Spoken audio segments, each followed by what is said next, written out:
आइए अब पश्चिम बंगाल की बात करते हैं, क्योंकि यहां पर अगले साल विधानसभा चुनाव होंगे। सियासी वार पलटवार की जगह मुर्शिदाबाद में वक्फ कानून के नाम पर हिंदू मुसलमानों के बीच में खाई पैदा करने की कोशिश की जा रही है। मुस्लिम बाहुल्य मुर्शिदाबाद में हिंसा के शोले, धुंधली तस्वीरें आज भी भड़के हुए नजर आए।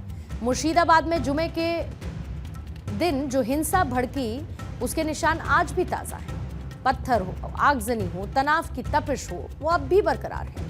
और हिंसा के सेंटर में है मुर्शिदाबाद, मालदा, 24 परगना और हुगली। पश्चिम बंगाल के वो जिले हैं जहां पर सबसे ज्यादा कॉमन बात पता है क्या है? पश्चिम बंगाल के ये वो इलाके हैं जहां पर शुक्रवार यानी कि 11 अप्रैल को जुमे की नमाज के बाद वक्फ कानून के खिलाफ सबसे ज्यादा हिंसक प्रदर्शन हुए। आज भी दक्षिण 24 परगना के भंगोर इलाके में हिंसा हुई। प्रदर्शनकारियों ने पुलिस की गाड़ी को आग के हवाले कर दिया, कई वाहनों को निशाना बनाया और हिंसा के बाद भारी संख्या में सुरक्षा बलों की तैनाती अब कर दी गई है। हालांकि प्रशासन हालात सामान्य करने की कोशिश में जुटा हुआ है। The situation is getting back to normal. Yesterday also it was relatively very peaceful. And wherever we are getting any inputs regarding any stress, any distress, we are responding effectively. अब आपको बंगाल हिंसा का एम फैक्टर समझाते हैं। पश्चिम बंगाल में जहां जहां पर ज्यादा मुसलमान हैं, यानी कि मुस्लिम पॉपुलेशन मेजॉरिटी में है, वहां पर वक्फ कानून के खिलाफ सबसे ज्यादा माहौल गर्म है और दंगाइयों के टारगेट पर हिंदू हैं। घरों और दुकानों में लूटपाट की गई, सब कुछ जलाकर राख कर दिया गया, जिसके निशान साफ दिखते हैं। हिंदू खौफ में है, पलायन के लिए मजबूर हैं। ममता सरकार की तरफ से कहा जा रहा है कि सब कुछ ऑल इज वेल है। पुलिस ने हालात को नियंत्रण में कर लिया है, झूठा प्रचार किया जा रहा है, लेकिन सवाल अब भी कायम है कि आखिर मुर्शिदाबाद में हिंसा क्यों भड़की और ये हिंसा भड़काई किसने? मुर्शिदाबाद और मालदा का एम फैक्टर सारे फैक्टर्स पर हावी है। मुर्शिदाबाद में 66% मुसलमान और आबादी में केवल 33% हिंदू हैं। इसी तरीके से मालदा में जहां 56% मुसलमान और 47% हिंदू आबादी है। 24 परगना जिसके शहरी इलाकों में 40% मुसलमान जबकि 52% हिंदू हैं। तो हुगली में शहरी इलाकों में 35% मुसलमान जबकि 60% हिंदू हैं। जहां जहां पर मुस्लिम आबादी ज्यादा है, वहां पर भड़काऊ मौलानाओं का टेप उतना ही लाउड है और इसका असर मुर्शिदाबाद के धुलियान में भी दिखा है।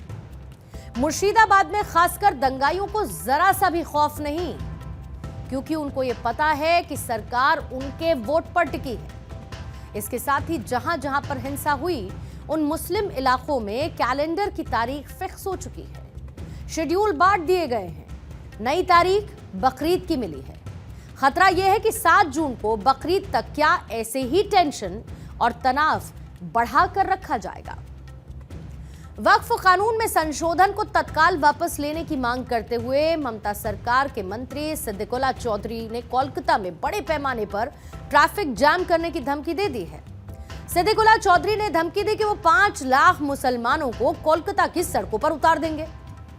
ममता सरकार के मंत्री सिद्दीकुल्ला चौधरी किस तरीके से सरेआम भड़काऊ भाषण दे रहे हैं, दंगा करने के लिए उकसा रहे हैं, पहले वो सुन लीजिए।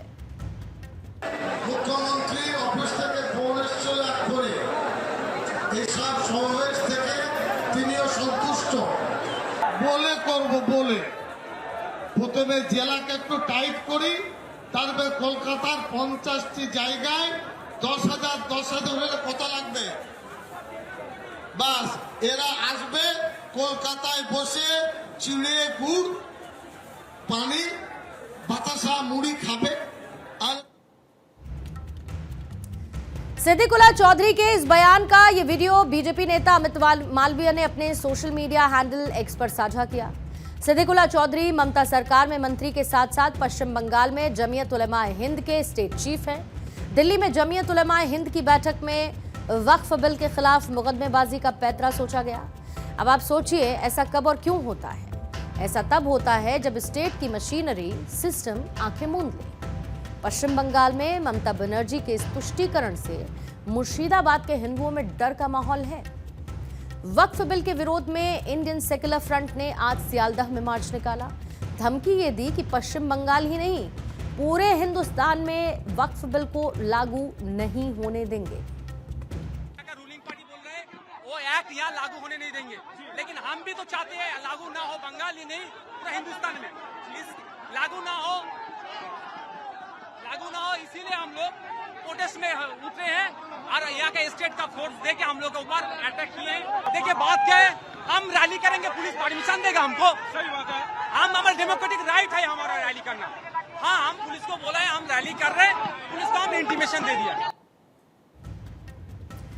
इसी बीच ममता बनर्जी के सांसद बापी हल्दर ने बड़ा ही विवादित बयान दे दिया और यह कहा कि वक्फ की संपत्ति एक विशेष समुदाय की संपत्ति है। अगर इस पर कोई नजर उठाकर देखेगा तो उसकी आंखें निकाल लेंगे और उसके हाथ पैर तोड़ दिए जाएंगे। अब उनके इसी बयान पर बीजेपी ने काउंटर किया।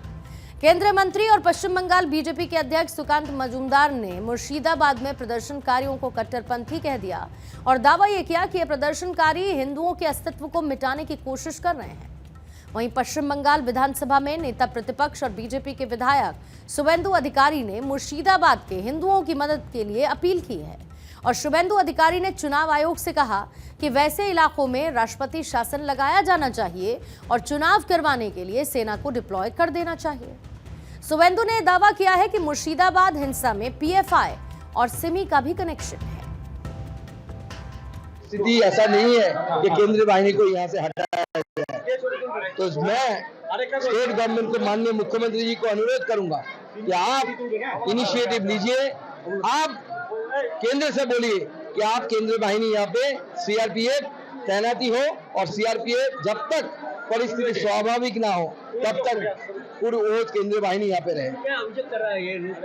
आपने देखा तो आपके सामने क्या इज्जत लूटने की कोशिश हुई, कपड़े खींच लिए गए, जिंदा जला देने की कोशिश हुई, छोटे से बच्चे के यहाँ पे पकड़ के मारने की कोशिश की गई। इस तरीके के भयंकर घटनाएं घट रही है जो बांग्लादेश जैसी स्थिति पश्चिम बंगाल ने ममता बनर्जी ने बना के रख दिया। इतना एक्सप्लोजन हुआ है, फायरिंग हुआ है, तो एंटी नेशनल एक्टिविटीज है, ये नहीं होना चाहिए। तो आपको एनआईए के साथ और साथ में प्रेसिडेंट रूल ऐसा लगता है? प्रेसिडेंट रूल तो मैं on the eve of election मांगा है और एनआईए तुरंत होना चाहिए। मुर्शिदाबाद इशू में वहाँ एंटी नेशनल फोर्स का एक्टिविटीज है।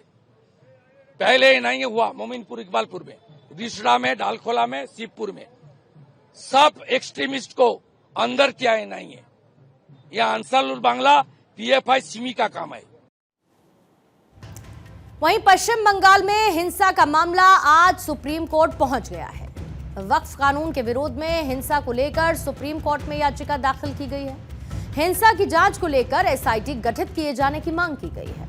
पश्चिम बंगाल सरकार से स्पष्टीकरण तलब किए जाने की मांग की गई। इसके साथ ही हिंसा से पीड़ित लोगों को संरक्षित किए जाने की मांग की गई है। सुप्रीम कोर्ट में प्रैक्टिस करने वाले वकील शशांक शेखर झा ने दाखिल की याचिका, जिसमें पश्चिम बंगाल सरकार और केंद्र को याचिका में पक्षकार बनाया गया। बीजेपी का आरोप है कि मुर्शिदाबाद जिले के सूती, समरेशगंज, जंगीपुर, धुलियान, फरक्का और साथ ही बाकी इलाकों में जो हिंसा हुई और हिंदुओं पर हमले हुए, कई हिंदू परिवारों को उसने संकट में डाल दिया है। सैकड़ों हिंदू विस्थापित हो चुके हैं, पलायन के लिए मजबूर हैं। जो लोग बाहर नहीं जा सके उन्हें संघर्ष करना पड़ रहा है। हालांकि बीएसएफ के डिप्लॉयमेंट के बाद हिंदुओं में थोड़ा डर का माहौल कम हुआ है।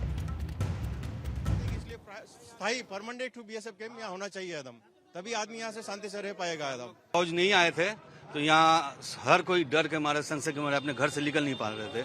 तो हम लोग एक ही दावी किए, यहाँ परमानेंट एक बीएसएफ कैंप होने से हम लोग को एरिया शांत रहेगा और हम लोग अच्छा से रह पाएंगे। सवाल तो ये भी उठ रहे हैं कि क्या पश्चिम बंगाल में हिंदुओं के विरुद्ध ये स्टेट स्पॉन्सर वायलेंस है, क्योंकि ममता बनर्जी ने हाल ही में वक्फ संशोधन कानून को पश्चिम बंगाल में लागू न करने की घोषणा की। उन्होंने मुस्लिम अल्पसंख्यकों और उनकी संपत्ति की सुरक्षा की बात की, लेकिन हिंदू समुदाय पर हो रहे हमलों को लेकर एक शब्द भी नहीं कहा।